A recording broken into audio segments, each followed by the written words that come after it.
போன செய்தியில் சொல்லும் பொழுது போலீஸ் பாதுகாப்பு இல்லை, அவங்க நமக்கு இந்துக்களுக்கு பாதுகாப்பை அவங்க வழங்கலை, சட்டத்தை நம்ப முடியுமா அப்படின்னு கேட்டீங்க.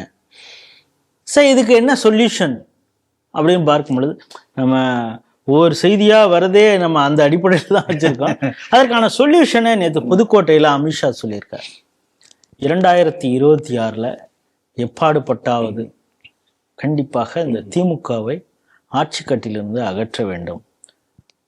அந்த குடும்பத்தினர் அவர் உதயநிதி ஸ்டாலினே குறிப்பிட்டு சொல்றார், சனாதனத்தை ஒழிக்க வேண்டும் அப்படின்னு சொன்னாங்க.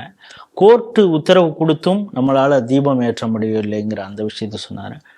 ஊழல் மலிஞ்சிருக்கு, எந்த ஒரு கம்பெனி வந்தாலும் 20% கட்டிங் கேட்குறாங்க, அதனால் இந்த கம்பெனியை இங்கே வந்து இன்வெஸ்ட்மெண்ட் பண்ணுறதுக்கு தயாராக இல்லை. தமிழை வைத்து இவங்க அரசியல் செய்கிறாங்க. தமிழை மியூசியத்தில் வைத்தது திமுக. ரொம்ப அழகாக சொல்கிறார், தமிழை வந்து மியூசியத்தில் வச்சுருக்காங்க. ஏன்னா அவங்க கீழடின்னு சொல்லி அதானே சொல்லியிருக்காங்க, தமிழை மியூசியத்தில் வச்சாங்க. ஆனால் தமிழ் கலாச்சாரத்தை பாராளுமன்ற வளாகத்தில் செங்கோலாக நிலைநிறுத்தியவர் மோடி அப்படின்லாம் அவர் பல விஷயங்களை சொல்லி எப்பாடுபட்டாவது இந்த திமுகவை ஒழித்து கட்ட வேண்டும் அப்படின்னு சொல்லியிருக்காரு. நீங்கள் எப்படி பார்க்குறீங்க? அது நிச்சயம் நடக்கணும், செய்தால் நல்லது, நடக்க வேண்டும் என்று எல்லாரும் எதிர்பார்க்கிறோம். அதாவது திமுக ஆட்சியுடைய அலங்கோலங்களை இப்படி வந்து தோல் உரிச்சு அப்படி சல்லி சல்லியா பேசி இது வரைக்கும் நான் எந்த ஸ்பீச்சும் நான் உள்ள கம்ப்ளீட் சம்மரி. இதில் ஒரு முக்கியமான விஷயம் என்னன்னா, அவர் எப்போவுமே ஒரு இந்தியில் பேசிட்டு போவார், அதை கட்சியிலேருந்து யாராவது ஒருத்தவங்க மொழிபெயர்ப்பாங்க. அது சில விஷயங்கள் போகும், சில விஷயங்கள் போகாது. ஆனால் நேற்றைய அந்த மொழிபெயர்ப்பும் கூட அவர் என்ன இந்தியில் கம்யூனிகேட் பண்ணணும்னு நினைச்சாரோ அதே ஒரு புஷ் அந்த தமிழ்லையும் அந்த மக்களுக்கு போய் சேர்ந்திருக்குங்கிறது கூடுதல் சிறப்பு. ஆமாம், அதனால மக்கள் வந்து இதை நினைவில் கொள்ள வேண்டும். அதனால ரொம்ப அழகா சொல்லியிருக்காரு.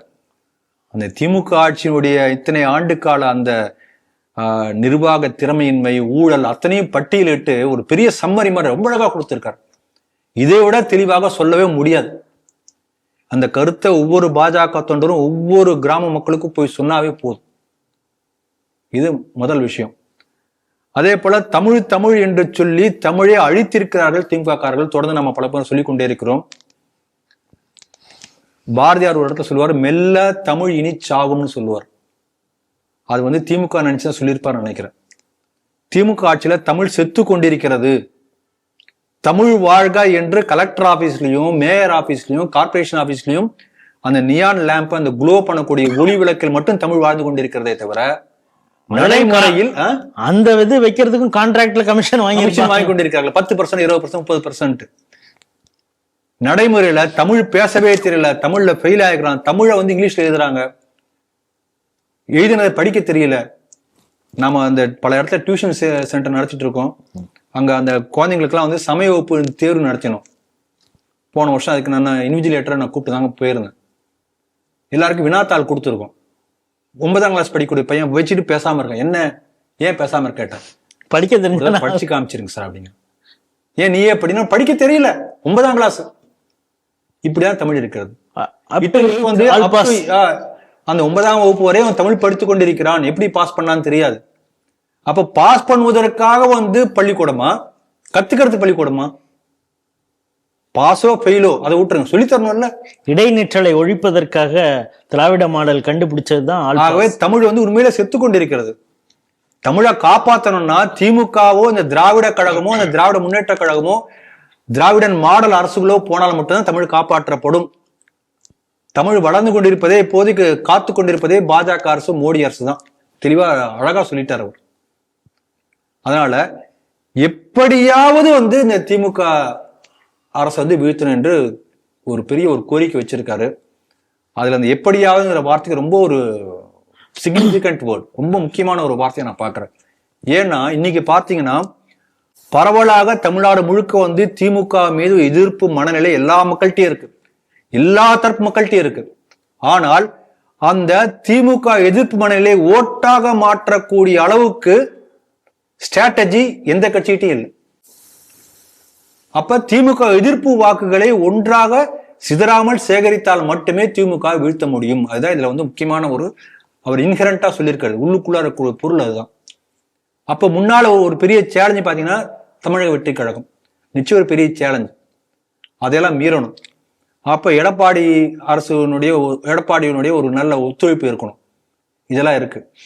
இன்றைக்கு நீங்க பாத்தீங்கன்னா ஒரு வகையில சந்தோஷப்படக்கூடிய விஷயம் என்னன்னா, அமைப்பு ரீதியாக திமுகவை போல அதே போல அதிமுகவை போல எல்லா அளவுலையும் வந்து கீழ்மட்ட அளவுல பாஜக ஓரளவு வளர்ந்துருக்கு.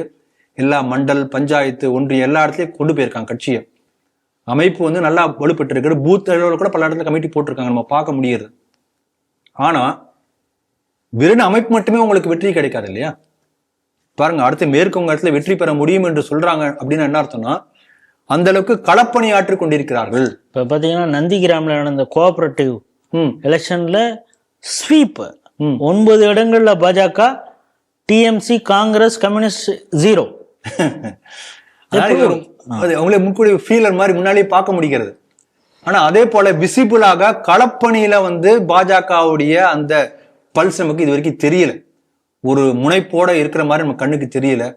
ஆகவே அமித்ஷாஜி சொன்ன ஒரு அந்த எதிர்பார்ப்பு, அதை வந்து களத்திலே கொண்டு போய் சேர்க்கக்கூடிய ஒரு பெரிய வேலை வந்து ஒரு பெரிய சேலஞ்சாக இருக்கிறது.